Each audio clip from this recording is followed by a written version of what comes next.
Welcome back to Yahoo Finance Live. Is President Joe Biden easing up on his predecessor's trade war with China? Yahoo Finance senior columnist Rick Newman is here for more on this. Rick, is he?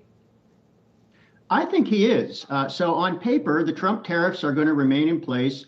We finally got this review of China trade policy that the Biden administration has been promising. U.S. Trade Representative Catherine Tai gave some remarks about it yesterday.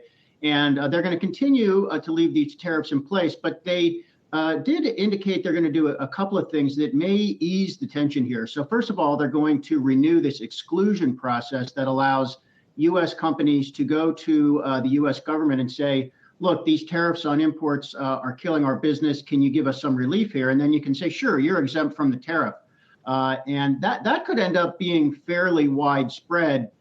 There's been some pretty good research showing that those Trump tariffs hurt U.S. companies more than they hurt Chinese exporters. So that would be one way around that. And second, some of the analysis out of China this morning that I've been paying attention to, Brian, is pretty upbeat about some of the things Ambassador Tai had to say yesterday. She used this phrase, recoupling with China on trade, when someone asked if decoupling was in the cards. And she didn't say, come right out and say, no, we want to recouple, but she said, maybe we need to think about recoupling. So I think what's going on here is the Biden administration, I don't think anybody ever expected they were going to just eliminate those tariffs because they're not going to make themselves vulnerable to a soft on China charge from Republicans.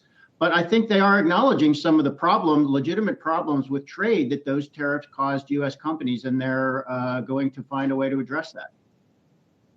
You know, I know you're talking about trade, Rick, but I can't help but also think about the backdrop for all of this. And among other things, it's that China sent a record number of warplanes into Taiwanese airspace over the past 4 days. And, while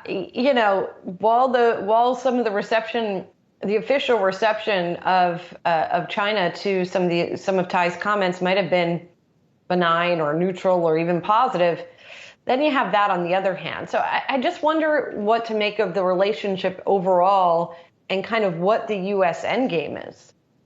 Yeah, so it's all related, and into that pot you could also throw climate concerns because China is such a large carbon emitter. You could also include human rights issues in the Uyghur provinces in Western China, and the Biden administration clearly is going to focus on that kind of stuff more than the Trump administration did.